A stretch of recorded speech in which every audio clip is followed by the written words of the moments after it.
옆사람과 함께 인사합시다. 샬롬, 당신이 있어서 행복합니다. 네, 한 주간 5월달이 참 행사가 많은, 행사라면 행사겠지만 참 많은 아마 달이지 않는가 싶습니다. 그럼에도 불구하고 우리가 이렇게 절기를 지키는 이유가 뭘까요?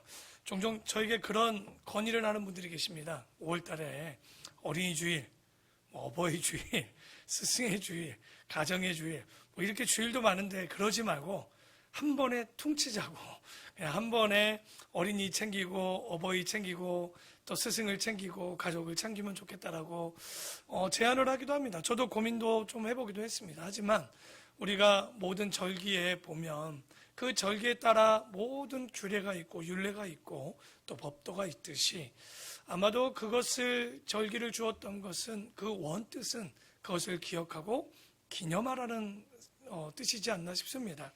아마도 오늘은 스승의 주일입니다. 그래서 이 스승의 주일 우리가 기억해야 되는 것은 이게 무슨 행사로 진다면 너무 어려운 시간이에요. 근데 그게 아니라 작은 사랑으로 내 멘토가 되고 내 스승이 되어주시는 주님, 그분을 좀 찾는다면 이 시간만큼 귀중하고 소중한 시간이 어디 있을까 생각을 해봅니다. 그래서 항상 여러분의 스승 되어주신 진짜 우리의 본질 스승은 누구십니까? 바로 예수 그리스도, 바로 그 스승 되어주시는 예수님께 감사하는 오늘 한 주간이 되기를 바랍니다. 오늘은 시편 119편, 아마도 여러분이 보는 시편 성경의 절 중에 가장 긴 절을 가진 176절을 가진 시편이 오늘 시편입니다. 근데 제목을 뭐로 질까 하다가 어떤 제목을 질까 고민하다가 제목을 이렇게 정했습니다. 삶의 표대. 근데 이게 빌립보서 3장 14절에 보면 이렇게 말씀하고 있습니다. 표대를 향하여 그리스도 예수 안에서 하나님 위에서 부르신 부름의 상을 위하여 바울이 뭐라고 하냐면 내가 달려가노라. 다시 말해 여러분, 골프를 치시는 분들은 좀 알 겁니다. 그 필드에서 한 홀마다 아마 여러 가지 이제 18가지의 홀이 있는데 그 중에 홀당 보면 어떤 공을 넣기 위해서 뭐가 세워져 있습니까? 볼대라고도 얘기도 하고 깃발이라고도 하는데 우리는 그걸 표대라고 한다면 인생에 있어서 아무리 비거리가 좋아도 멀리 날려도 아무리 잘 쳐도 실제는 그 깃대 밑에 있는 홀에 공이 들어가지 않으면 그것은 점수가 되지도 않을 뿐더러 타수를 줄일 수도 없죠. 아마도 삶의 표대라는 제목도 마찬가지일 겁니다.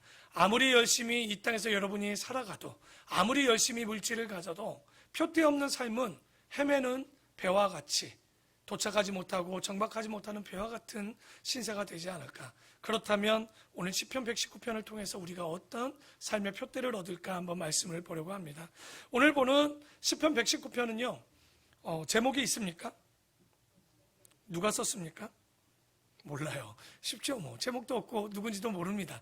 누가 썼다라고 얘기도 안 합니다. 그런데 우리가 성경 66권을 잘 살펴보면 이렇게 176절의 시를 쓸만한 사람은 누가 있을까요? 다윗, 에스라, 모세? 율법에 대한 이야기들을 쭉 하시니까 모세일 수도 있지 않을까 생각이 되는데, 근데 학자들의 견해는 대부분 이걸 누가 썼다라고 보는 게 맞냐면 에스라가 썼다라고 봅니다. 왜? 이렇게까지 계명을 사랑하고 이렇게까지 공부하고 이렇게까지 말씀을 가지고 기도한 사람이 있었는가? 아마도 없지 않을까 생각합니다. 그런데 이 에스라라는 이름이 참 뜻이 이쁩니다. 돕는다, 도운다라는 뜻을 갖고 있어요. 히브리어로 에제르라고 얘기를 합니다. 그런데 이 자기가 자기 스스로를 돕는 것이 아니라 누가 누구를 돕느냐? 하나님의 선한 손이 바로 나를 돕는다라는 뜻이 에제르입니다. 그래서 우리가 성경 이미 지나가서 봤죠. 구약의 에스라서를 잘 내용을 보다 보면 그 내용 가운데 이런 말이 나옵니다. 하나님의 손이 나를 도왔다. 하나님의 손이 나를 도왔다라는 말이 어디에서 써져요? 에스라라는 데서 많이 나오죠. 그러면 우리가 신앙생활함에 있어서 누가 도와야 진짜 신앙에 재미가 있을까? 하나님이 도우셔야 재미있지 않을까? 그러니까 우리가 신앙생활하는데 교회 다니는데 기도응답도 한 번도 없어. 내가 어떤 경험도 없어. 여러분 아무래도 그래도 기도응답 작은 거 하나는 있어야 되지 않습니까? 제가 어렸을 때 교회를 굉장히 열심히 잘 다녔어요. 신앙이 있어서? 아니요, 애들하고 노는 게 너무 재밌어서. 그래서 교회를 한 번도 빠진 적이 없어요. 근데 세례를 받고 나서는 조금 마음이 달라졌어요. 내가 신앙생활을 해야 되겠다라고 마음을 딱 먹었는데 이제 중학교 2학년 때 제가 몸이 아팠던 거예요. 제가 기억이 날 정도로 교회 빠진 날이 없는데 그때 한번 학생부 때 처음 빠진 것 같아요. 너무 열이 나고 너무 아파서 교회를 빠졌는데 교회를 가야 되겠는 거예요. 아무래도 학생부 예배를 가야 되겠다는 생각에 본 시간은 지키지 못했는데 간절히 기도했어요. 하나님, 나 열 좀 떨어지고 깨끗게 좀 낫게 해주시면 안 되겠냐고. 나 예배 가고 싶다고. 뭐 이런 또 목사였습니다, 제가. 그런데 정말 신기한 체험을 한 거예요. 몸이 갑자기 굉장히 가벼워지면서 열은 떨어지고 몸이 너무 상쾌한 거예요. 솔직히 그날 예배를 설교는 듣지 못했지만 공과 시간까지 제가 돌아가서 예배를 드리는 경험을 했던 거예요. 아마 어린 나이에 큰 경험은 아니지만 내가 기도했을 때 내 몸이 나을 수 있다라는 응답을 받고 나니까 그 뒤로부터 제 기도 제목은 바뀌었어요. 원래는 뭐냐? 주일날 아프지 않게 해달라고. 그런데 진짜 감사한 일, 또 이 말이 또 무섭긴 하다. 다음 주 아플까 봐. 참 이런 말 조심하긴 하는데 어쨌든 정말 여러분도 보셨지만 제가 주일날 어디 아파갖고 막 비실비실대거나 아마 10년, 저희 9년, 10년 보셨어도 제가 그런 거는 못 봤을 거예요. 비염이 있어서 코가 좀 막힌 적은 있어도 내가 그것 외에 막 몸에 열이 나서 아파서 힘들어서 몸살이 나서 희한한 건 월요일날 아파요. 주일날까지 몸이 안 아픈 거예요. 참 그런 걸 보면서 하나님의 작은 체험이지만 하나님의 손이 나를 돕는구나. 정말 우리 어린 친구들, 우리 청년들도 자기의 기도 응답하실 줄 알고 믿고 기도할 때 분명하게 하나님께서 일하실 줄 믿습니다. 그래서 오늘도 여기도 보면 바로 그런 작은 기쁨과 희열이 넘칠 때 작은 것에 감사할 수 있는 하나님의 손이 나를 도왔다. 아마 에스라는 이런 걸 너무나도 많이 느꼈던 거죠. 그래서 우리가 하는 일에 이런 작은 일에 도우실까? 그래서 신약에 보면 예수님께서 병 고쳐주고 꼭 하는 얘기가 있습니다. 뭐라고 하죠? 내 믿음대로 될지어다. 아무리 여러분이 귀신이 나타났어요. 뭐라고 해야죠? 예수의 이름으로 명하노니 십자가를 들고 해보면 옛날에 그런 거 있었잖아요. 어렸을 때 드라큘라가 나타났어. 십자가를 딱 들었더니 뭐라고 그래요? 드라큘라가 나 지난주 교회에 등록했어. 그러니까 우스갯소리지만 이게 무슨 얘기냐면 그런 십자가를 들이댄다고 귀신이 쫓아지냐? 그런 게 아닌 거예요. 실제 예수의 이름으로 명한다는 건 그 사람의 믿음으로 나를 도우시는 하나님을 믿었을 때 그 실제 일들이 경험치가 일어나는, 그래서 맡은 바 충성할 때 하나님께서 일하시는 거죠. 그런데 오늘 이 말씀을 보면요, 시편 119편이요 정말 깁니다. 그런데 이 말씀을 왜 줬을까? 어떤 배경에서 이런 시를 길게 썼을까? 잘 보면 이게 어디로 돌아가야 되냐면 바벨론 포로 때로 돌아가야 됩니다. 이스라엘이 BC 606년에 제1차 포로로 끌려간 위에 586년에 완전히 망합니다.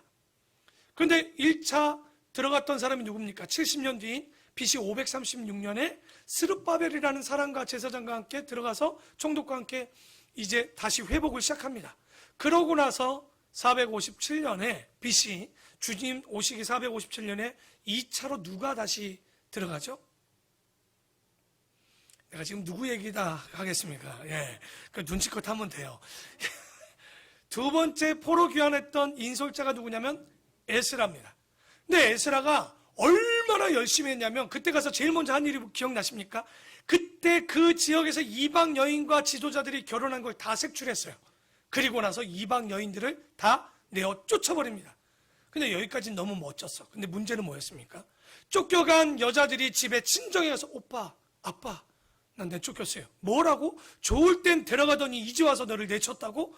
그러면서 각 지역에 있는 부족들이 이스라엘을 공격합니다. 이제 회복하려고 이제 성벽 좀 쌓고 좀 뭐 좀 회복했는데 그제서야 공격이 오니 너무 힘든 거예요.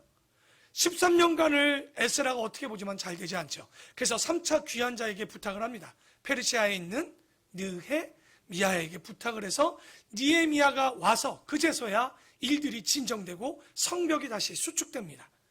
그러고 보니까 에스라는 학자예요. 지금 같으면 교수님이죠. 굉장히 지혜로운 자지만 학자 가지고 일이 되는 게 아니에요. 행정력이 떨어졌던 거예요. 그러니까 행정력에 뛰어났던 느헤미야가 와서 도우니 바로 성벽이 수축되고 다시 이스라엘이 회복되었죠. 이제는 하드웨어적으로 이제 딱 장착이 됐어요. 여러분 컴퓨터가 아무리 CPU가 좋고 아무리 램이 좋고 기계가 좋아도 뭐가 안 좋으면 안 됩니까? 프로그램이 좋아야 되죠. 그래서 에스라가 프로그램을 생각하고 가장 이 이스라엘이 회복하고 정체성을 배울 수 있는 게 뭘까?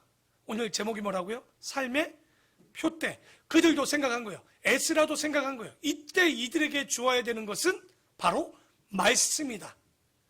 그래서 오늘 1절부터 16절에 보면요, 말씀, 규례, 율례, 법도, 언약, 법칙, 계속 이런 이야기들이 계속 반복이 되면서 이 에스라가 이제 이 시편 119편을 통해서 이스라엘의 정체성을 띄워줍니다. 근데 그 정체성의 근본이 뭐냐? 바로 신명기 28장을 얘기하고 싶었던 거예요. 신명기 28장의 이야기는 바로 너희들이 이 율법을 지키면 복, 지키지 않으면 저주라는 거. 그러니 너희들 새롭게 나라를 세울 때 어떻게 하라는 거예요? 이 율법을 기억하고 기념하고 순종해서 열매를 맺을 수 있는 신명기 말씀을 순종하라는 메시지가 시편 119편의 이야기로 되어 있어요. 근데 이게 얼마나 놀랍냐?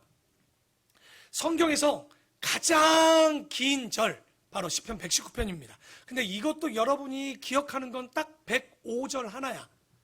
주의 말씀은 내 발에 등이요? 이러면서 이것만 알 거야 아마. 근데 그게 주 핵심이 아닙니다.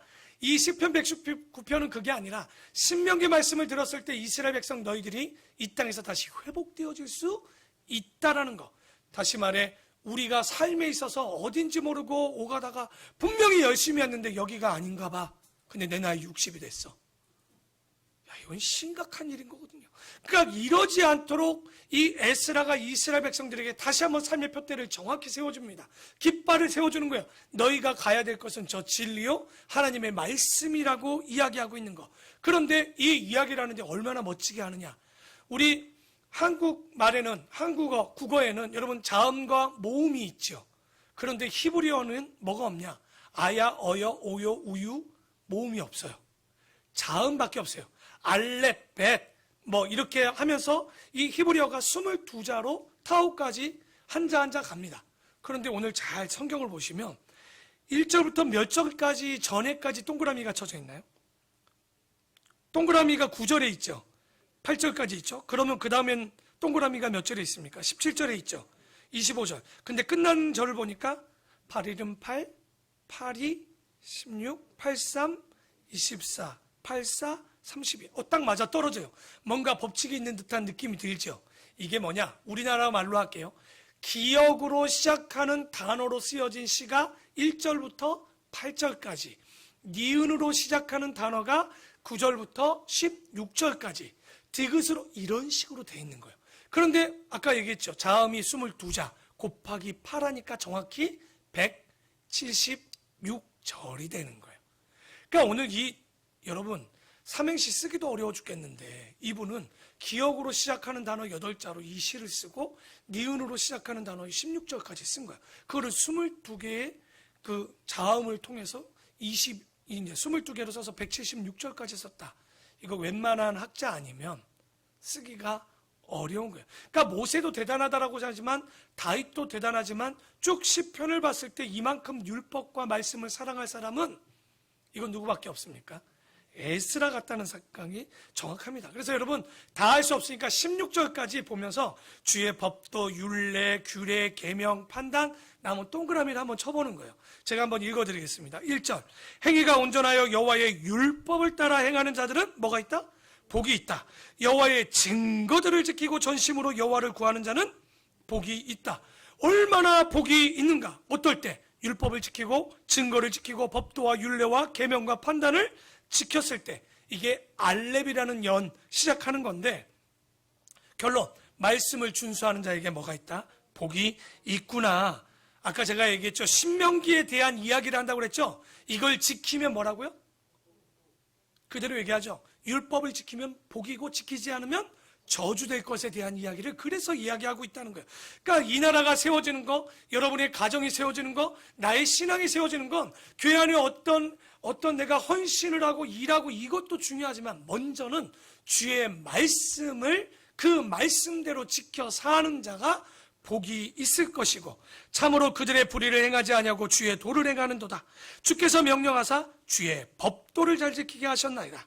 내 길을 굳게 정하사 주의 율례를 지키게 하소서. 내가 주의 모든 계명을 주의할 때에는 부끄럽지 아니하리라. 그러니까 이 보면 5절도 보면요, 내가 굳게 길을 정했다는 건 뭡니까? 그 율법을 지켜 나갈 때 시편에 얘기했죠. 내가 새벽을 깨우리다. 우리 시편 그거 볼 때 기억납니까? 내가 마음을 정하여 싸우니, 내가 마음을 확정해 싸우니, 내가 그 말씀을 지킬 때 5절에 보면 주의 율례를 지킬 때 주께서 뭐 하시겠다는 거예요? 내 길도 굳건히 세워주시겠다는 거. 우리가 말씀을 지킨다는 게 이런 복이 있는 거예요. 나를 단단하게 해주는 거. 여러분 교회 오기 싫을 때 있죠. 예배하기 싫을 때 있죠. 우리가 하는 마음들 있죠. 그게 간단해요. 내가 하나님의 말씀이 내 안에 없으면요 100% 그건 재미가 없어요. 제가 여기서 여러분 절이라고 생각해 보십시오. 스님이 나와서 여러분이 절에 오셨어요. 내가 백날 그 절에 대한 법에 그 어떻게 보면 불교에 대한 설법을 해봤자 여러분 다 좋을 거예요. 왜일까요? 재미도 없을 뿐더러 못 알아먹으니 얼마나 지겹겠습니까? 그러니까 지금 안 들리는 사람들은 그런 마음하고 똑같아요. 말씀을 듣고자 하는 마음이 없거나 모르거나 그러면 재미도 없겠죠. 하지만 그것을 지키는 자들에게는 분명히 굳건히 지켜주실 것이고 내가 주의 모든 계명을 주의할 때는 부끄럽지 아니하리라. 내가 주의 의로운 판단을 배울 때는 정직한 마음을 주께 감사하리다. 내가 주의 율례들을 지키려니 나를 아주 버리지 마옵소서. 이게 알렙이라는 연. 그 다음은 뭐냐면 그 히브리어 자음에 베트라는 단어가 있습니다. 이렇게 생겨갖고 이렇게 생긴 단어가 있는데 베트연인데 9절에 보면 청년이 무엇으로 그의 행실을 깨끗하게 하리이까? 주의 말씀만 지킬 따름이니이다. 내가 전심으로 주를 찾아 싸우니 주의 계명에서 뭐하지 말게 해달라는 거예요. 그러니까 떠나지 말게 해달래. 근데 그냥 떠나지 않을 수 없어요. 그 앞에가 중요합니다. 주를 내가 찾았을 때, 그러니까 여호와를 구하는 일이 경건과 경외의 본질입니다. 그러니까 경건한 삶을 살고 싶다면 여호와의 말씀을 찾아야 되는 거예요. 마태복음 항상 얘기하죠. 뭐라고 합니까? 찾으라, 문 두드리라, 구하라. 구하고 찾고 문 두드리면 주시고 열릴 것이고 우리가 얻게 될 것이라고 말씀하고 있죠. 우리가 경건할 때 여러분이 구해야 되는 우선순위 1번 말씀, 여호와, 주를 구할 때 그 구하는 일을 하면 내가 너를 지켜주시는 거죠. 그게 바로 주님의 계명을 떠나지 않게 해야 되는 이유고, 그래서 내가 주께 범죄하지 아니하려 하여 주의 말씀을 내 마음에 두는 거예요. 말씀이 내 마음에 들면 우리는 항상 어떻게 되냐? 내가 죄가 있는지 없는지 경각심이 있지만 말씀이 내 안에 없으면 죄 짓는 게 너무 쉽고 쉽게 무뎌집니다. 그러니까 우리가 그러기 때문에 말씀을 안에 두어야 될 것이고, 찬송을 받으실 주 여호와여 주의 율례들을 내게 가르치소서. 주의 입의 모든 규례들을 나의 입술로 선포하였으며 내가 모든 재물을 즐거워한 같이 주의 증거들의 도를 즐거워하였나이다. 내가 주의 법도를 작은 소리로 읊조리며 주의 길들에 주의하며 주의 율례들을 즐거워하며 주의 말씀을 잊지 아니하리이다. 그래서 모든 구절마다 무슨 단어가 나왔어요? 말씀, 규례, 율례, 계명, 주의 증거, 주의 도, 법도 끝없이 찬양하는 거예요. 이렇게 얘기할 수 있는 거, 제가 아까 에스라가 학자라고 그랬죠. 어느 나라의 학자냐? 지금 같으면 미국이라는 강대국 안에서, 이때는 페르시아, 지금 페르시아가 어디냐? 이란이라는 땅이에요. 그 땅이 굉장히 넓은 제국이었을 때 거기서 왕의 어떤 일을 했던 사람이냐면 법률, 자문 담당이 누구였냐? 바로 에스라였어요. 그러니까 이 법에 대해서는 누구보다도 잘 알지만 성경의 법도 누구보다도 잘 아는 사람이었기 때문에 이스라엘이 아무리 하드웨어, 단단한 성벽이 쳐지고 성전이 지어져도요, 뭐가 없으면 끝나는 거예요. 그거는 프로그램, 바로 프로그램이라는 율법, 법도가 없으면요, 그 컴퓨터는요 깡통이에요. 버릴 때 돈 내고 버리셔야 돼요. 그런데 거기에 그 좋은 컴퓨터에도 좋은 프로그램이 깔릴 때 우리 마음도요, 아무리 여러분 뭐 근육이 있고 육신이 건강해도 이 안에 뭐가 없으면 안 되는 거예요. 진리의 말씀, 성경이 들어있지 않으면. 여러분 혹시 패트릭 헬리라는 분은 아십니까? 몰라요. 지금 옆집 사람도 모르는 판에 패트릭 헬리가 누군지 내가 어떻게 알겠어요. 근데 여러분 아는 사람이에요. 자유가 아니면 그거 봐, 다 알잖아. 이거 패트릭 헨리가 한 얘기예요. 그러니까 지금 옛날 분들 어디서 들은지 모르지만 자유가 아니면 죽음을 달라는 얘기는 저 어렸을 때는 어디서 그런 얘기를 맨날 많이 했는지 몰라요. 들었어 분명히. 근데 그게 누구냐? 패트릭 헨리란 분인데, 이분이 뭐라고 자기의 주관을 얘기했냐면, 자기가 세상의 모든 책을 다 모아봐도 뭐보다 뛰어나지 않느냐? 성경보다 뛰어나지 않다라는 것을 본인이 깨달았다라는 거예요. 그분의 주관이었겠지만 그렇다면 맞구나. 성경을 그러기 때문에 우리의 삶이 풍성해지고 건강해지고 내 가치가 뛰어나려면 성경을 배워야 되겠죠. 성경을 가르쳐야 되겠죠. 성경을 전해야 되겠죠. 그러니까 교회 다니면서 나 이거 몰라? 이거 자랑이 아닙니다. 성경을 배우는 것이 그의 삶을 윤택하고 풍성하게 해주는 거예요. 우리 어린 친구들, 우리 청년들, 우리 장년들, 정말 이 내 삶이 왜 이렇게 정말 사막과 같이 거칠어졌는가 잘 보시면 삶의 말씀이 없는 거예요. 삶의 은혜가 없다는 얘기는 진리가 없다는 얘기고, 그 예배와 삶이 되지 않고 있는 것. 그래서 우리 청년들 특별히 더더욱이 하나님의 말씀의 중심에 이런 정말 성경이 없으면 죽음을 달라라고 우리는 변해서 얘기할 수 있을 만큼, 성경을 읽지 않으면 목에 뭐가 가시가 돋치는 이런 정도의 삶이 좀 돼야 되지 않을까요? 그러니까 밥을 안 먹으면 죽겠는데 성경을 안 읽어도 멀쩡하면 이게 이상하잖아. 그러니까 좀 이런 멋진 사람. 근데 이게 왜 그러냐? 에스라도 분명한 건 이랬을 때 우리의 삶이 풍성해질 수 있다는 걸 알고 계셨던 거예요. 그래서 17절에 주의 종을 후대하게 살게 하소서, 그리하시면 주의 말씀을 지키리라. 이 에스라의 기도를 잘 들어보면요, 그리하면 내가 주의 말씀을 지킨다는 게 전제가 아니에요. 전제는 뭡니까? 주의 종을 후대하게 하여서 뭐 하게 해달라고 합니까? 살게 해달라는 거예요. 그러니까 살지 못하면 예배하지 못하죠. 살지 못하면 우리가 하나님의 일대로 하나님의 일을 할 수가 없는 거예요. 그래서 지금도요, 만약에 하나님께서 우리의 삶을 걷어가시잖아요, 우리는 아무 말씀대로 살 수가 없는 거예요. 그렇다면 지금 우리가 해야 될 건 뭔가요? 종종 무식한 사람이 내일 뭘 하겠대, 내일 용서를 구하겠대, 내일 사랑을 하겠대요. 얼마나 용감한 걸까요? 여러분, 내일이 정말 여러분에게 올 수 있을까요? 아무도 장담할 수 없잖아요. 그렇다면 오늘 말씀대로 한다면 우리가 적어도 지금 나에게 주어진 이 시간, 이 순간, 그래서 어떤 분도 그러더라고요. 나에게 하나님께서 말씀이 주어지면 즉각적으로 순종하겠다. 참 멋있는 말이에요. 왜냐하면 삶이 즉각적인 순종이 조금 막 급해 보일 수는 있지만 잘 보면 내일이 있을 수 없을 수 있잖아요. 그러니 오늘 누군가가 붙어가면 하나님의 일들에 있어서 순종하고 내라고 아멘이라고 할 수 있는 거, 이거 진짜 복인 거예요. 사람에게 항상 시간이 주어지지 않습니다. 영원히 있는 게 아니에요. 오늘 나에게 주어진 이 시간에 그럼 나는 무엇을 할까? 여러분, 목장, 오늘 목자들 있잖아요. 오늘 목장 예배하는 팀은요, 꼭 이런 거 해줘야 돼. 목자가 막 끌어주면 너무 맞아요. 최고. 우리 주일학교 애들 뭐래요? 선생님 하면 애들 또 그래요. 선생님 뭐 얘기하면 재미없어요, 놀러 가요, 이러지. 그러면 안 돼. 주머니를 막 뒤져. 뭐 해야 돼? 그러잖아. 선생님 잠깐만요. 야, 선생님이 교사할 맛이 나지 않을까? 그렇지 않습니까? 시간이 내일이 없는 거예요. 오늘 그 선생님에게 감사하는 마음, 스승에게 사랑한다는 고백, 주변의 많은 사람들에게 이런 고백들이 되어본다면 얼마나 아름다울까? 그래서 우리 인생에 우린 뭐가 없어야 되냐? 후회가 없어야 됩니다. 오늘 말씀 10편 17절의 말씀도 주의 종을 후대에서 뭐 해달라고 얘기하냐면 살게 해달라는 거예요.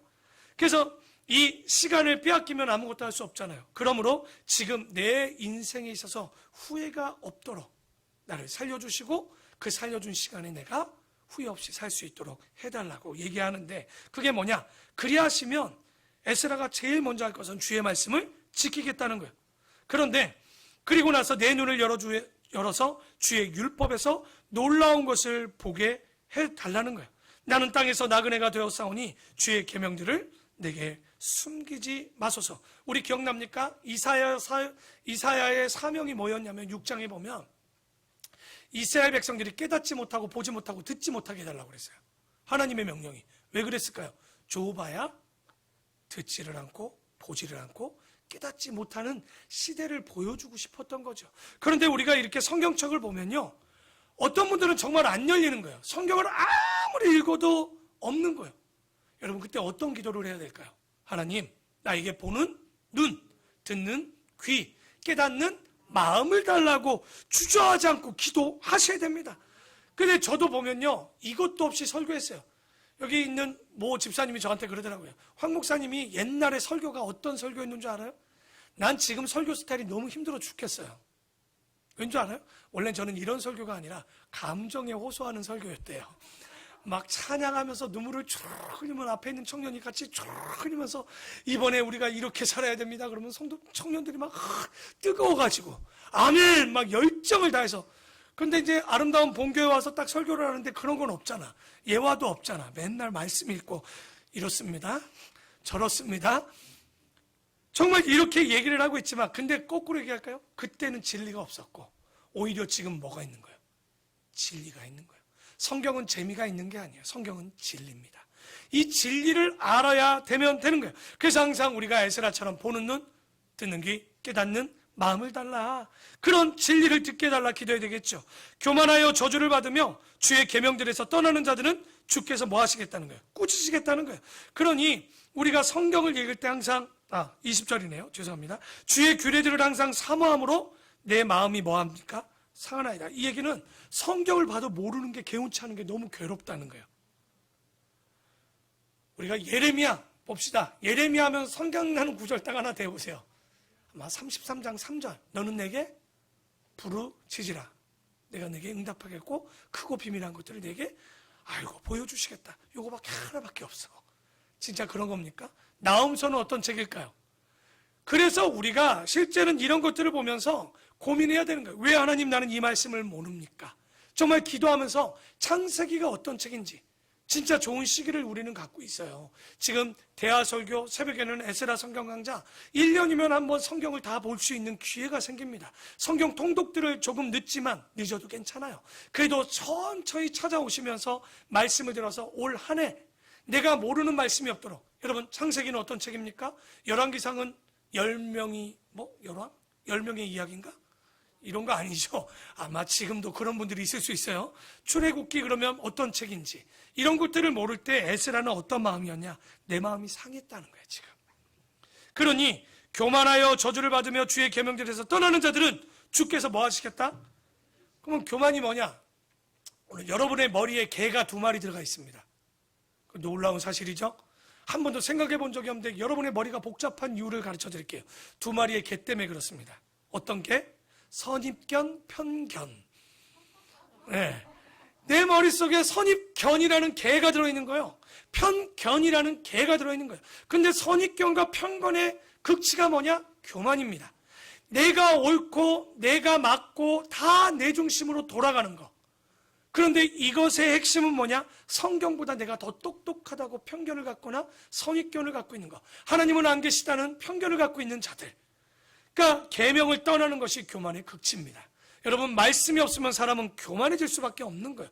2마리의 개가 복잡한 거예요. 여러분의 머리가 복잡한 이유는 이 2마리의 개가 한도 끝없이 내가 본 만큼 아는 만큼 그게 선입견이고 편견 아니겠습니까? 근데 그 개를 내쫓는 방법은 바로 진리 되시는 이 말씀에 들어갔을 때 가능한 거예요. 그래서 22절에 보면 내가 주의 교훈들을 지켜 싸우니 비방과 멸시를 내게서 떠나게 하소서. 고관들도 앉아서 나를 비방하여 싸우냐. 주의 종은 주의 율례들을 작은 소리로 읊주련나이다. 에스라 같은 사람들 성경 가지고 살아도요 비방당했다는 얘기예요. 그러니까 우리가 예수 믿고 욕먹는 거 두려워하지 마십시오. 그럴 수밖에 없는 거예요. 왜? 그들은 편견을 갖고 있잖아요. 선입견도 갖고 있잖아요. 그러니까 그런 거 두려워하지 마시고 주의 증거들은 나의 즐거움이요 나의 충고자니이다. 그래서 우리가 시편 1편 때도 얘기했지만 여호와의 율법을 주야로 즐거워하는 거. 성경이 얼마나 재밌을까요? 그런데 성경이 재밌을 수 있는 것은 믿어질 때 가능합니다. 믿지 않으면 진짜 목사도 너절한 이야기 예화 찾기 바쁘겠지만 믿어지면요 오늘도 저는 119편 176절까지 하고 싶어요. 표정들이 묘한 표정이. 근데 첫 번째 제가 대화 설교 때 제가 설교문을 봤더니 이걸 한 방에 다 했더라고. 대단. 난 진짜 놀라운 거 그때 들었던 분들이 더 대단해. 봤더니 설교문이 14장이었어. 평균 6장인데 그때 14장짜리를 하루에 다 했더라고요 제가.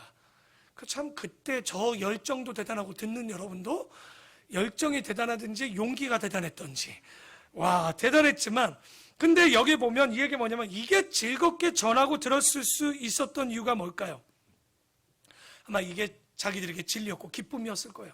저는 목회를 하면서 참 누군가에게 많은 질문을 합니다. 어떻게 목회를 건강하게 할 수 있을까요? 어떻게 성도들이 건강할 수 있을까요? 성장할까요? 근데 답이 쉽게 안 나옵니다. 그러다 제가 경험한 건 성경 안에 선생님 80분이 계시더라고요. 스승의 날 우리에게 가장 귀한 멘토, 내 대신 실수해서 다시 돌아오신 멘토, 처음부터 끝까지 잘하신 멘토, 나이 마지막에 먹어서 조금 실수하는 멘토, 어렸을 때 실수하는 멘토. 그러고 보니까 성경 안에 내 자문위원이 80명이나 있다는 사실에 이 스승의 날 꽃을 여기다 꽂을 일이 아니라 어디다 꽂아놔야 될까? 나오시는 부분에다가 이렇게 한 장씩 그래서 하나씩 꽂아놨어. 나는 이렇게 스승의 날이라고 꽃을 이렇게 아니 우리 어린 친구가 스승의 날로 만들어줬어. 한지로 일부에는 이거 붙였어요 제가. 그래서 이렇게 한 장씩 붙여놓을 만큼 너무나도 좋은 스승들이 있는 거죠. 그래서 24절 다 같이 한번 읽어볼까요? 다 같이 읽어보겠습니다. 시작. 그래서 우리가 성경 이야기를 하면서 이 즐거움, 이 성경을 통해서 진리를 얻고 성경을 통해서 우리가 모든 것을 얻고 깨달았을 때 하나님이 뭐 하시는 줄 아십니까? 그 사람을 사용하시는 거예요. 제가 개척하고 2010년에 아주 멋지게 담임 목사님이 3번이나 막 교구를 맡으라고 하는데 괜찮습니다. 저는 개척하겠습니다. 멋지게 나왔죠. 2011년부터 백수 목사였습니다. 할 게 없어갖고 부르는 데는 없지 갈 데는 없지 하는데 저에게 한 6월쯤 되었을 때 에스라 성경장가를 우리 집사람하고 같이 가서 듣게 된 거예요. 근데 이건 저에게 진리였습니다. 얼마나 놀라웠는지 그것을 받고 이 뜨거운 가슴에 어쩔 줄 모르고 여러분 지금 여러분 1시간 설교 힘들다고 하시면 안 돼요. 제가 에스라 성경 강좌를 저기 경상도에 가서 가면 어떻게 듣는 줄 압니까? 아침 월요일날 딱 가면 2시부터 시작을 해요. 그럼 몇 시에 끝나냐? 11시에 끝나요. 쉬는 시간 언제냐고요? 점심 먹을 때 30분, 저녁 먹을 때 30분, 아침 먹을 때 30분 18시간을 이렇게 눈을 끼워져 있는데 그 18시간 중 2시간 쉬고 16시간은 그냥 성경만 배우는 거예요.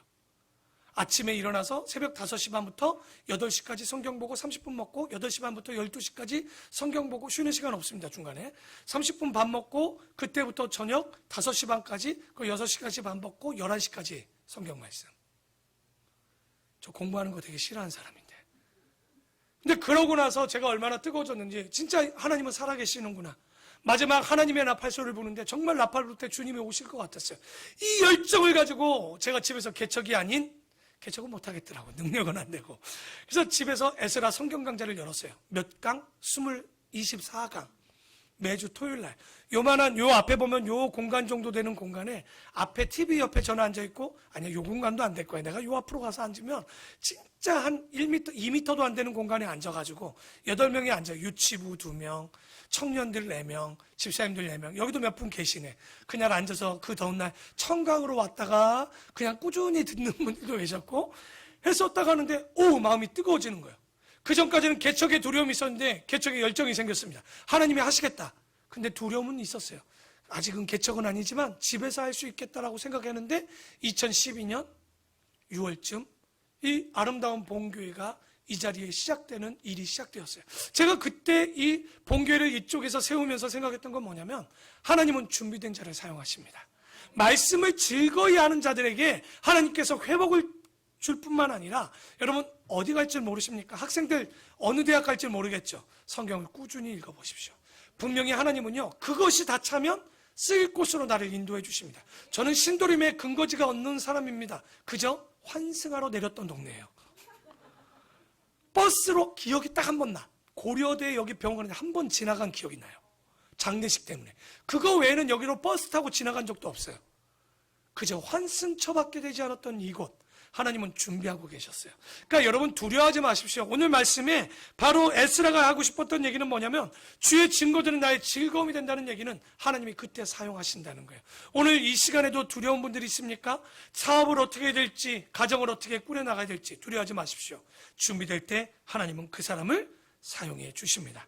그래서 25절에 그런데 내 영혼이 진토에 붙어 싸우니 주의 말씀대로 나를 살아나게 하소서. 잘 보면 이게 달렛이라는 연어로 시작되는 건데 하나님의 말씀이 없으면요 이 땅에 붙어 사는 거예요. 어떻게? 요즘 집값이 오르죠. 청년들은 주식값을 봅니다. 아침에 묵상할 것 같죠? 아니요. 주식을 사는 순간 아침에 주식 가격을 보실 거예요. 제가 아는 목사님이 너무 코로나로 심심해서 주식을 몇 주 샀대. 여러분이 생각하는 막 몇백만 원이 아니라 몇만 원을 샀대. 근데 막 웃었대. 아침마다 자기가 하는 행동을 보고 200원 올랐네? 100원 떨어졌네? 이러고 있더래요. 황 목사님 주식 팔아야 되겠어. 그냥 심심풀이로 했다가 안 되겠다고. 왜? 진리가 없으면 목사도 이럽니다. 진리가 없으면 우리는 하늘을 보는 게 아니라 오늘 얘기하죠. 땅에 붙어 있는 거예요. 주식, 집값, 뭘 해야 될지. 그런데 그런 여러분들이 계십니까? 걱정하지 마십시오. 두려움이 있습니까? 걱정하지 마십시오. 주의 말씀이 우리의 삶을 소송시켜 주십니다. 그러니까 우리가 이런 마음들, 삶의 가치가 무너질 때, 하나님이 아닌 다른 것으로 갈 때, 우리가 하나님의 말씀에 창조할 일을 들을 때 우리의 마음이 깨지고, 진리의 역사를 들을 때 삶의 가치가 세워지고, 역사를 볼 때 하나님이 주인인 것을 깨닫게 되는. 그래서 25절의 말씀처럼 내 영혼이 지금은 진토에 붙어 있지만 주의 말씀대로 내가 살면 소성될 수 있다는 거예요. 다시 회복될 수 있다는 거예요. 내가 나의 행위를 아뢰매 주께서 내게 응답하셨사오니 주의 율례들을 내게 가르치소서. 나에게 주의 법도들의 길을 깨닫게 하여 주소서. 그리하시면 내가 주의 기이한 일들을 작은 소리로 읊조리리이다. 나의 영혼이 눌림으로 말미암아 녹사오니. 왜 녹을까요? 슬픔으로 녹고 축 늘어져서 녹고. 하지만 주의 말씀대로 세워서 나를 뭐하게 해달라는 거냐면 이 단어가 강하게 해달라는 거예요. 그러면 거짓 행위를 내게서 떠나게 하시고 주의 법을 내게 은혜로이 베푸소서. 내가 성실한 길을 택하고 주의 규례들을 내 앞에 두었나이다.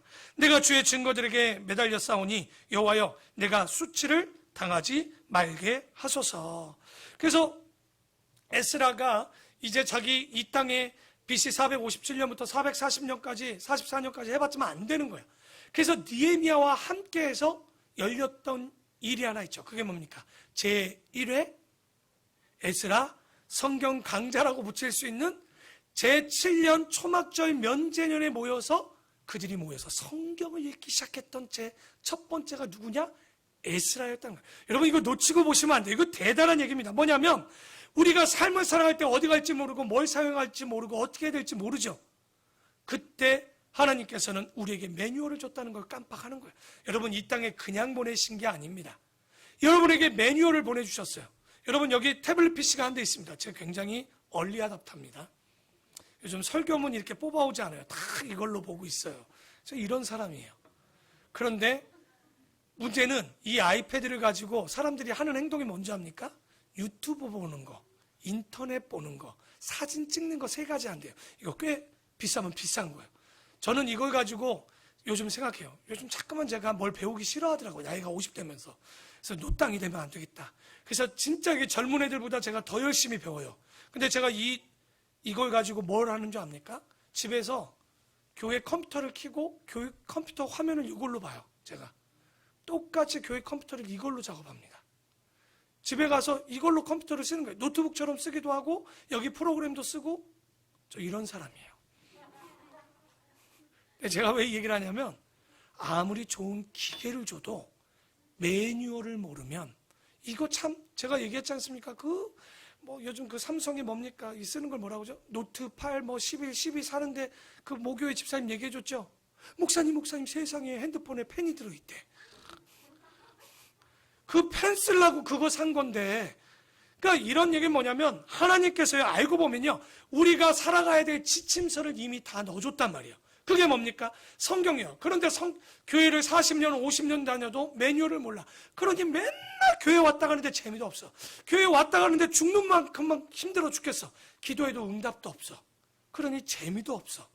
근데 이 매뉴얼을 아는 사람들은요 시키지 않아도 기도하러 옵니다. 시키지 않아도 성경을 봐요. 그 사람은 이 안에 뭐가 들었기 때문에 보물이 들었거든요. 어마어마한 걸 할 수 있어요. 저희가 이 말씀을 보면 지금 어려울 때 이렇게 살면 돼요. 내가 어려울 때 이렇게 가면 돼요. 이렇게 내가 헷갈릴 때 이런 거 결단하면 돼요. 이런 말들이 다 있는 거예요. 그래서 교회 2, 3년 안 되신 분들은요, 2, 3년 안에 성경을 다 보셔야 됩니다. 우리 교회 아름다운 본교회가 지금 한 40명 정도가 성경을 통독하고 있습니다. 확인은 안 된다. 예. 40명 정도는 될 거라고 전 믿어요. 근데 여기 우리 고윤서가 벌써 3독째예요. 3독하고 4독하고 싶어요. 나는 진짜, 여러분, 유치부 때 4독하신 분. 아무도 없어요. 오늘도 와서 기가 막힌 질문. 목사님, 질문이 있는데요. 노아의 홍수 때 물고기는 어떻게 됐나요? 새들은 혹시 죽었나요? 물고기는 죽지 않을 수 있지 않나요? 질문의 수준이 다른 거예요. 개나의 방년 6세예요. 네. 여러분, 6세가 그런 질문을 할 수 있다고 혹시 들어본 적 있습니까? 할 수 있겠죠. 성경을 안 보니까 못하죠. 저는 그걸 보면서 야, 진리가, 그러니까 어린아이도 이미 아이들의 질문 수준이 달라진다니까요. 하나님이 어딨냐고, 예수님이 어딨냐고. 근데 우리 소지훈, 소지훈 때문에 지난주 또 은혜를 받았고 눈물을 펑펑은 아닌데 가슴에 감동이 막 쪄갔어. 아빠랑 차를 타고 가는데 그랬대. 엄마 아빠에게, 아빠, 나는 하나님께 내게 있는 모든 걸 다 드리겠다고. 근데 통장에 얼마가 없었대. 우리 같으면 못하겠지. 한 10억 있으면 못할 텐데 이 아이의 고백을 듣는데 얼마나 놀라운지. 여러분, 이게 그냥 웃고 넘어갈 이야기가 아니라 진리 안에 있고 말씀 앞에 있고 기도하는 부모 앞에 있고 예배하는 사람 앞에 있는 부모 밑에 있는 우리 어린아이들의 마음이, 다시 말해 사람을 살아갈 줄 아는 매뉴얼을 가진 가정 안에 자녀들과 부모들은 언어가 다르지 않습니까? 그러니까 자기가 있는 모든 걸 드리겠대. 근데 지금뿐만 아니라 자기가 전부를 드리겠다고. 이게 7살짜리가 우리 교회 7살짜리 수준입니다. 그러니까 제가 이 주일학교는 얘기도 안 하겠어요. 애들이 7살이 이 정도인데 우리 초등부, 아동부, 중고등부, 청년부 수준이 어느 정도 되겠어요? 기대합니다. 네. 제가 기도하겠습니다. 네. 기도해보겠습니다. 근데 제가 유치부 때문에 요즘 보면서 애들이 반응하는 걸 보면서 정말 이런 말을 나는 한 번도 태어나서 해본 적이 없는 언어들을 아이들이 하고 있다는 거. 그래서 빨리 우리 아이들이 성경을 보고 실천할 수 있도록 언어가 바뀌도록. 하지만 분명히 어려울 거예요. 하지만 그럼에도 불구하고 열매를 맺을 수 있고 갈 길이 정확한 게 성경이라는 거예요. 그래서 32절에 주께서 내 마음을 넓히시면 내가 주의 계명들의 길로 달려가리이다. 그러니까 우리가 마음이 좁으면요 못 받는 거예요. 그리고 33절에 보면 이제 해라는 자음으로 시작되는 단어가 시작되는데, 여호와여 주의 율례들의 도를 내게 가르치소서. 내가 끝까지 지키리이다. 나로 하여금 깨닫게 하여 주소서. 내가 주의 법을 준행하며 전심으로 지키리이다. 그러니까 이 깨닫게 하는 게 뭐겠습니까? 우리가 말씀을 들을 때 단순해져야 돼요. 깨달으면요 복잡하지 않습니다. 여러분, 모세가 십계명을 받았지만 그가 그 말씀을 보면서 이 말씀이 도대체 뭘까 깨달은 게 딱 한 구절로 끝납니다. 너는 마음을 다하고 뜻을 다하고 내 힘을 다하여 내 하나님 여호와를 사랑하라. 십계명을 간단히 줄인 겁니다. 그리고 서로 사랑하라. 우리는요 성경 66권을 줄이려면 간단히 줄입니다. 뭡니까? 레위기를 줄이면 뭡니까? 십계명을 줄이면 뭡니까? 두 가지. 하나님 사랑, 이웃 사랑. 하나로 줄이면 뭘까요? 서로 사랑. 그것도 더 핵심으로 하면 돌아오라. 네 자로 끝나는 이야기가 성경의 이야기입니다. 그러니까 우리가 성경을 보면요 복잡하면 안 돼요. 십계명을 해석한 책이 막 몇천 페이지가 되면 안 되는 거예요. 알고 보면 그냥 하나님을 뭐 하면 되는 거예요? 사랑하면 끝나는 거예요. 그러니 이 말씀이 들을 때 단순화로 여러분이 만들어내는 거예요. 창세기, 창조, 타락, 홍수, 심판, 인류의 분산, 아브라함, 이삭, 야곱, 요셉, 족장들의 이야기. 그 이야기 가운데 그러면 창조는 뭐냐? 이렇게 우리가 이야기가 갈 수 있어야 되는 거예요. 그러니까 누가 물어봐도 뭐 창조? 야, 창조 얘기해 줄게. 이렇게 말을 끝없이 할 수 있을 정도로 긴 시간을, 아주 짧은 시간에도 얘기할 수 있는 실력을 가져야 될 것이고, 35절에 나로 하여금 주의 계명들의 길로 행하게 하소서. 내가 이를 즐거워함이니이다. 내 마음을 주의 증거들에게 향하게 하시고 탐욕으로 향하지 말게 하소서. 우리가 주의해야 될 내용입니다. 까딱하면요 경건하지 못할 수가 있어요. 그게 뭡니까? 우리 마음에 뭐가 들어오면 탐욕이 들어오는 거예요. 여러분, 설교도요 목회자도 탐욕으로 설교할 수 있습니다. 그게 감정을 건드려서 할 때 설교들이 위험한 이유가 사람들에게 자기가 원하는 것을 바라는 대로 그들의 감정을 건드는 거예요. 그러니까 제 설교가 조금 딱딱해도요, 이해하세요. 저도 어쩔 땐 부드럽게 하고 싶은데 그럴 때마다 자꾸만 내 생각이 들어가. 내 하고 싶은 얘기를 하고 싶은 거예요. 그런데 목회자도 이러니 듣는 여러분도 이런 어떤 무력, 탐욕, 명예욕에 들어가지 않도록 항상 그 가운데 나를 깨우쳐주고 그 탐욕으로 향하지 말게 하시고 내 눈을 돌이켜 허탄한 것을 보지 말게 하시고 주의 길에서 나를 살아가게 하소서. 그러니까 항상 우리 영혼을 물질에 팔거나 나의 욕심에 팔면 안 되고 주를 경외하게 하는 주의 말씀을 주의 종에게 세우소서. 내가 두려워하는 비방을 내게서 떠나게 하소서. 주의 규례들은 선하심이니이다. 내가 주의 법도들을 사모하여 싸우니 주의 의로 나를 살아나게 하소서. 아멘. 그리고 이제 마지막입니다. 오늘 다 보고 싶었지만 시편 119편은 급하게 안 하려고 3번 정도로 나눠보려고 합니다. 오늘 마지막 절입니다. 41절 와옵니다. 여호와여 주의 말씀대로 주의 인자하심과 주의 구원함을 내게 임하게 하소서. 그리하시면 내가 나를 비방하는 자들에게 대답할 말이 있사오리니 내가 주의 말씀을 의지함이니이다. 자, 43절은 다 같이 한번 읽어보겠습니다. 시작.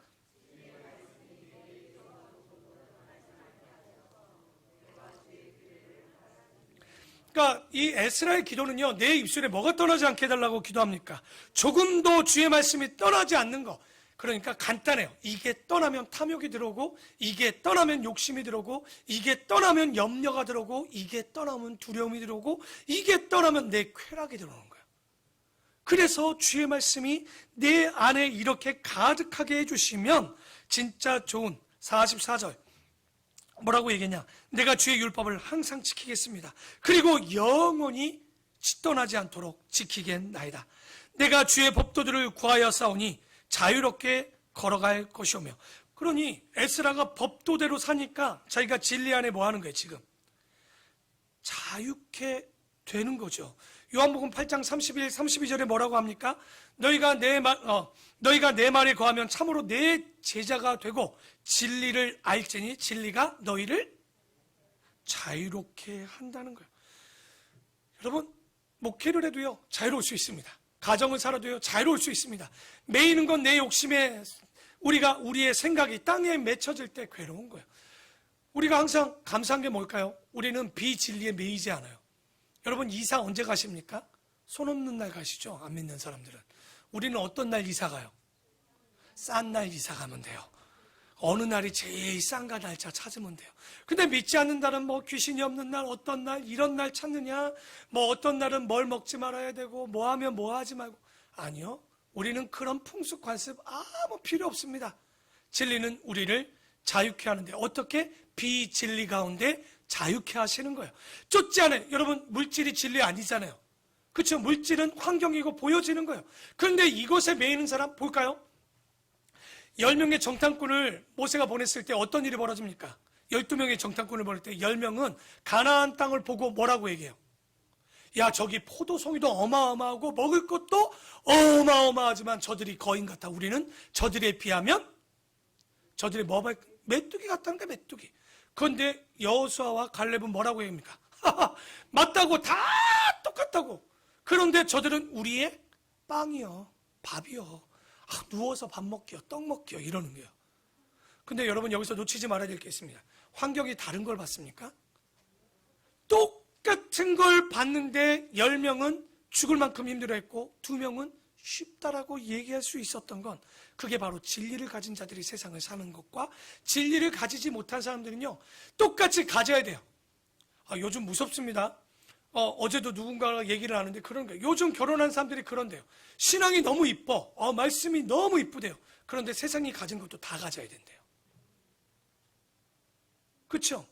남들이 갖는 게 없으면 이상하다는 거예요. 이게 더 무서운 거죠. 신앙도 있고 갖는 것도 다 갖겠다는 거예요. 차라리 하나만 하면 될 텐데.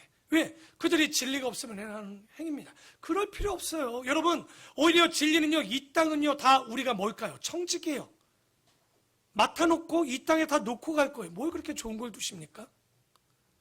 그럴 필요가 없는 거예요. 그래서 우리가 오늘 이 말씀도 내 말이 진리가 거하면 참 제자, 오늘 여기 보면 스승의 날이어서 그러나 참으로 그 말씀이 있으면 내 제자가 되고 진리를 알지니 진리가 너희를 자유를 얻으십시오. 비진리에 눈 돌리면 여러분은 10명의 정탐꾼하고 똑같아질 거예요. 없고 괴롭고 안 되고 힘들고. 그러나 진리를 가지면 여러분 얼마나 행복합니까? 아름다운 성도들이 있죠. 아름다운 가족들이 있죠. 그렇죠? 왼수같이 보이죠. 근데 감사한 걸 찾으면요, 끝없는 게 가족들이고, 감사한 걸 찾으면 이 사람이 있어서 행복하는 거예요. 여러분, 아픈 남편이 있는 게 나을까요? 없는 게 나을까요? 보면요, 뒤에 보시면 알아요. 경험해 보면 그 남편도 있어야 든든한 거예요. 그러니까 우리가 이런 것들을 볼 때마다 별것 아닌 것 같지만 진리가 얼마나 우리를 자유케 하는가. 그래서 46절에 또 왕들 앞에서 주의 교훈들을 말할 때 수치를 당하지 아니하게 싸우며 내가 사랑하는 주의 계명들을 스스로 즐거워하며 또 내가 사랑하는 주의 계명들을 향하여 내 손을 들고 주의 율례들을 작은 소리로 읊조리나이다. 아멘. 그래서 오늘 말씀을 정리합니다. 보면 뭐라고 얘기합니까? 삶의 표대. 뭘까요? 에스라는 이스라엘이 회복되어지는 데 있어 제일 먼저 첫 번째, 다른 거 없어요. 사람들의 유한도 아닙니다. 어떤 물질적인 풍요도 아니었습니다. 에스라는 그들이 삶의 표대인 말씀 앞에 서기를 바랬던 거예요. 그 말씀 앞에 설면 잃었던 모든 것들이 회복됩니다. 그리고 오히려 더 풍족해집니다. 그리고 두려움은 사라지고 진리가 오히려 우리를 자유롭게 해준다라고 이야기를 하는 거예요. 여러분, 세상에 다른 것으로 열심히 살아봐야 답이 없습니다. 우리가 가야 되는 그 진리의 표대, 삶의 표대. 우리 학생들 아침마다 일어날 때 정말 잠언으로 한번 시작해 보십시오. 수업 시간 전에 한번 기도해 보십시오. 이게 얼마나 놀라운지 얘기해 줄까요? 그런 제자들이 15년 만에 또 연락이 왔더라고. 어제 스승의 주일, 목사님 스승의 주일 감사합니다. 참 그런 메시지 하나가 얼마나 감사할까요? 몇 년 전에 만났던 타 교회 청년이 연락이 왔어요. 목사님 스승의 주일이라고 커피 쿠폰 하나 보내왔어요. 솔직히 그 밑에다 뭘 못 물어봤어. 니네 목사님은 좋니? 안 준 것 같아 얘가. 근데 왜냐면 그분하고 또 통화를 했거든 어제 내가. 근데 말이 없는 걸 봐서는 안 준 것 같아 이 친구가. 근데 저에게 또 보내준 거예요. 근데 어떻게 이렇게 될 수 있을까? 여러분, 우리가 잘 보면 우리의 진짜 스승은 누굽니까? 우리의 본이 되어주셨던 예수 그리스도. 오늘 스승의 날이니까 요것만 딱 얘기하고 이제 마무리해야 되겠죠? 하나 예만 드릴게요. 옛날에 어떤 노인이요, 죽기 직전에 아들 셋이 있었는데 아들 셋에게 낙타 17마리를 줬어요. 근데 그때도 맞나 봐. 첫째에게는 2분의 1, 둘째에게는 3분의 1, 셋째에게는 9분의 1을 줬어요. 근데 이를 아무리 나눠도 자르지 않는 순간 17을 나눌 수가 없는 거예요. 그러면 8마리하고 반을 가져야 되는데 안 되잖아요. 그죠? 둘째도 3으로 17을 나눌 수 없잖아요. 그렇죠? 9로도 17을 나눌 수 없어서 셋이 고민하다가 고민한 거예요. 야, 안 되겠다. 이 동네에 굉장히 지혜로운 할머니를 찾아가자. 찾아가서 했더니 할머니가 갑자기 자기 낙타 한 마리를 가져내는 거예요. 그래서 낙타를 가져와서 집에 와서 다시 한번 나누려고 딱 보니까 웬일이야? 낙타가 이제 몇 마리가 됐어요? 18마리가 됐네? 나눴어요. 첫째는 이제 2분의 1이니까 몇 마리를 가지면 돼요? 9마리. 둘째는 3분의 18이니까 6마리. 막내는 9분의 1이니까 2마리. 합쳐봤더니 17마리야. 갑자기 받아왔던 한 마리가 남네? 다시 할머니 갖다 드렸어. 줘서 고맙다고. 보니까 원래 나눠 가질 수 있는 거였는데 3분의 1, 2분의 1 자기들의 지식으로 열심히 했었을 땐 나눠 가질 수 없는 거예요. 대한민국에도 이런 문제가 많이 생겼죠. 부모님 첫째에게 원래 유산이 많이 가고 둘째가 그 다음 셋째가 많이 가는 법이 있었는데 요즘은 좀 바뀌었습니다. 어떻게?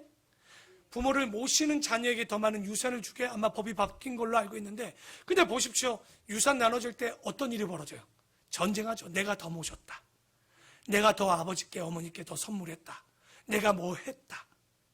아주 난리도 아닌 거예요. 그런데 이 자녀들은요, 이걸 통해서 배운 거예요. 뭡니까? 18번째 낙타가 도대체 무엇일까를 고민해 본 거예요. 뭘까요? 아마도 그 낙타를 나누는 지혜일 수 있고 아마 그 나눌 수 있는 협력하는 마음이었지만 진짜는 저는 사랑이었다고 봅니다. 사랑의 마음이 있었다면 그들은요 17마리였을 때부터 나눌 수 있었을 거예요. 근데 이게 없다 보니까 사랑이 안 되니 잘라야 되는 거야. 나눠야 되고 죽여야 되고 힘든 마음이 있었던 게죠. 그런데 이 사랑의 마음은 뭘까? 사랑이 없으면요, 같은 걸 주고도 욕심이 나고 싸우고 형제들은 분란이 일어났을 거예요.